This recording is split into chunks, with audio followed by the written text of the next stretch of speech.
అది state award, సువర్ణనంది, సెంటర్లో ఉంది ప్రాంతీయ ఉత్తమ చిత్రం.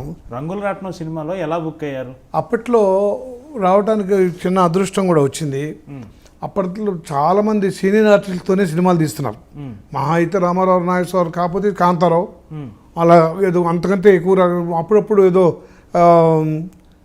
సత్యనారాయణ ఇంట్రడ్యూస్ చేస్తే ఫ్లాప్ అవటం, లేకపోతే బాలయ్య గారిని ఇంట్రడ్యూస్ చేసి కుంకుమరేఖ ఫ్లాప్ అవటం, ఇంకా హీరోలు వరవడలేదు. హర్నాథు, రామకృష్ణ అప్పుడు ట్రైల్లో ఉన్నారు మాకంటే. అంటే వాళ్ళు చిన్న చిన్న వేషాలు, వాళ్ళు లక్ష్మణుడు, భరతుడు అటువంటి వేషం వేస్తారు. వాళ్ళ మీద హీరోలుగా చేయాల్సినంత సినిమాలు ఇంకా స్టార్ట్ అవ్వాలి.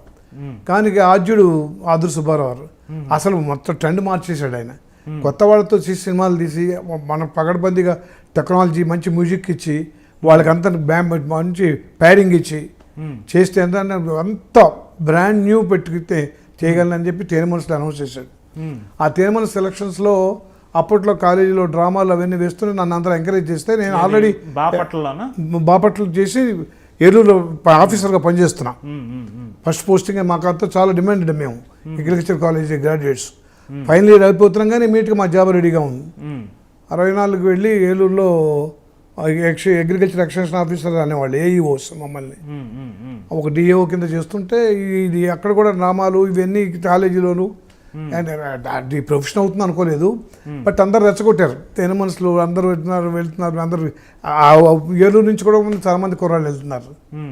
సరే బెజవాడలోనే సెలక్షన్ అని ఏ సెంటర్ కాసిన వైజాగ్, రాజమండ్రి అలా పెట్టి సుబ్బారావు గారు, ఆది సుబ్బారావు అందరూ. అప్పుడు ఎవరెవరెవరు ఏంటో మాకు తెలియదు, ఎవరెవరు ఎంత ప్రముఖులు మాకు తెలియదు అన్నమాట. ఎవరు కెమెరామెన్ ఆదురు సుబ్బారావు అంటే మో మనసులు తీసేస్తారని అనేవాళ్ళు.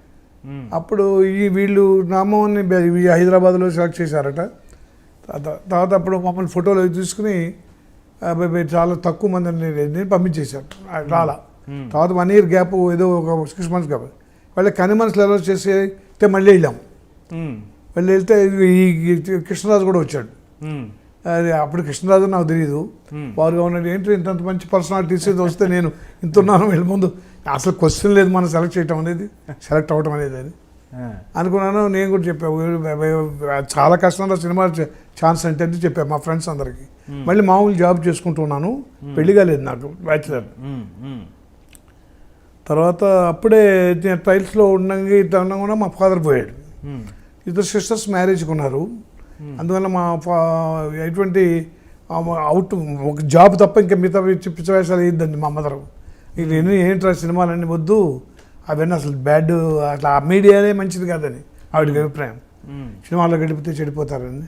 తర్వాత 2 sisters ఉన్నారు, పెద్దవాడివి నువ్వు, ఫ్యామిలీ రెస్పాన్సిబిలిటీ ఉందని. సరే నేను దానివల్ల మొత్తం ఉన్న ఉత్సాహం కూడా చంపుకున్నాను అనమాట ఫ్యామిలీ కోసం. తర్వాత మళ్ళీ వీళ్ళు చూసి బిఎన్ రెడ్డి గారికి మాకు దాదాసాహెబ్ ఫాల్కే అవార్డు విన్నర్ అయినా పద్మవిభూషణ్, వాహిని సంస్థలు వాళ్ళు ఎంత ఆయన దగ్గర నుంచి ఆఫర్ ఏంటంటే ఈ ఫోటోలు వెళ్ళినాయి.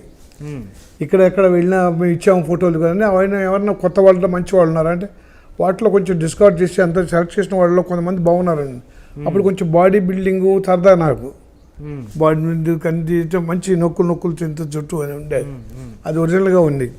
కొంచెం ఇంట్రెస్ట్ బాడీ, అది మామూలు దీనికోసం కాదు, ఊరికే జిమ్స్కి వెళ్ళటం, సరదా బాడీ ఫిట్నెస్ చేసుకోవడం. అది ఎందుకో అని అనుకుంటే తర్వాత ఎవరు ఈ కుర్రాడిని మీరు చూసారంటే ఎక్కడో అగ్రికల్చర్ కాలేజీలో ఏదో అగ్రికల్చర్ ఆఫీసులో పనిచేస్తున్నానండి వేలూరు. అందరు అడ్రస్ ఉన్నాయి కదా మావి. ఒకసారి చూస్తాం అతను బెజవాడ పిలిపిస్తారా అని. తెలుసుకోకుండా 1 night నాకు ఆఫర్ నాకు ఈ ఆఫర్లన్నీ అనుకుంటూ అప్పుడు పెళ్లి సంబంధాలు నాకు వస్తున్నాయి. ఏంటిగా బెజవాడలో వాళ్ళు ఇక్కడ చూడాలంటే అటువంటిది ఏమో అనుకున్నా.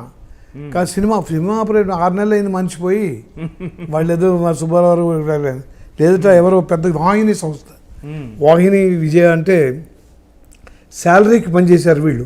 నాగేశ్వరరావు వీళ్ళంతా మీరు రామారావు మీకు తెలుసు, అది రంగారావు, రైలంగి, సావిత్రి అందరినీ కూడా శాలరీస్ మీద 1000 రూపాయలు 500 అట్లా వాళ్ళ కాంట్రాక్ట్లో ఉండాలి. అది వాళ్ళు పిలవటం ఏంటంటే నేను సెలెక్ట్ చేయటం ఏదో చూస్తూ ఉంటున్నారండి. అంటే అన్ని ఖర్చులు వాళ్ళు పెట్టుకుని అది వాళ్ళే తీసుకెళ్తారట సెలెక్ట్ అయితేనే. బట్ సెలక్షన్ దాకా వచ్చింది మీ ఫోటో.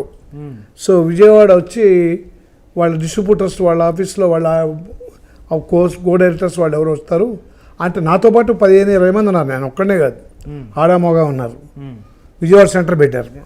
ఏలూరులోగా పక్కనే కదా, అవును. ఏలూరులో పనిచేస్తున్నాను నేను. కాబట్టి అని అప్పటితే నేను మామూలు జాబ్లో ఉన్నాను. సండే తప్ప నాకు వీల్లేదు, సండే వస్తానని చెప్పి ఊరికి ఎట్టో రాదని ఊరికే ఏదో ట్రయల్స్ వేసి అన్నీ అప్పుడు ఇంట్రెస్ట్ పోయింది. ఇంట్లో కూడా దే ఆర్ నాట్ అలౌయింగ్. మ్మ్. సరే పిలిచారు కదా అని అక్కడ కారు వేసుకొచ్చారు వాళ్ళు. మ్మ్. ఈ కార్లు తీసుకెళ్తారు అనేది కల్చర్ ఉందని నాకు అప్పుడు తెలియదు. మ్మ్. కారు వేసి ఏలూరులో కాల్ చేసి మీకోసం కాల్ చేసి మా డిపార్ట్మెంట్ తిరగకూడదు, మ్మ్. డిపార్ట్మెంట్లో తిరగకూడదు, అది ఏం చేస్తున్నాం అనేది అది అని. అందుకని నేను కాసేపు ఆలోచించి మా బావగారు కూడా అక్కడ తెలిసి బెలవాడలో ఉంటే ఆయన కూడా తీసుకొచ్చారు. మ్మ్. చూద్దాం రా వాళ్ళు మేకే ట్రయల్ ఆయన కుర్రాడు ఏంది ఇప్పుడే కానీ మళ్ళీ పెళ్ళి పిల్ల కట్ట కుదరదు. ఆయన చాలా ఇంట్రెస్ట్. మ్మ్. అలా వెళ్ళి అనమాట. వెళ్తే వెల్కమ్ హోటల్ అన్నీ ఉంది. అక్కడ చాలామంది కూర్చుని ఉన్నారు, మంచి మంచి కుర్రాళ్ళు, కత్తోళ్ళు లాంటి కుర్రాళ్ళు, అమ్మాయిలు. అది లోపలికి వెళ్ళగానే నన్నేమల్లా డైలాగు ఏం లేదు. అప్పుడు నా పేరు చంద్రశేఖరరావు వరప్రసాద్. మ్మ్. మ్మ్. చంద్రశేఖరరావు అనేవాళ్ళు అందరూ. ఇవాళ మిస్టర్ శేఖర్రావు అని ఎవరో అడిగారు, అది కెమెరామెన్ అంట. అని యూ రిమూవ్ యువర్ షర్ట్ అన్నాడు. ఏంటి షర్ట్ ఎందుకు ఇంటర్వ్యూ ఇదేమి ఇంటర్వ్యూ అన్నాను. అంటే వాడు they wanted to the body. మ్మ్. మ్మ్. వాళ్ళకి ఏదో ఫోటో చూసి అనిపించింది. ఎందుకన్నాను, జస్ట్ ఆ లోపల బండి ఉంది, అలాగే తీస్తున్నారు. ఆ స్టిల్స్ ఉన్నాయి ఇంకా మ్మ్. వాళ్ళ దగ్గర. ఫస్ట్ సెలక్షన్ కోసం అలా పెట్టి ఇటు పక్క పో, ఇటు పక్క పో,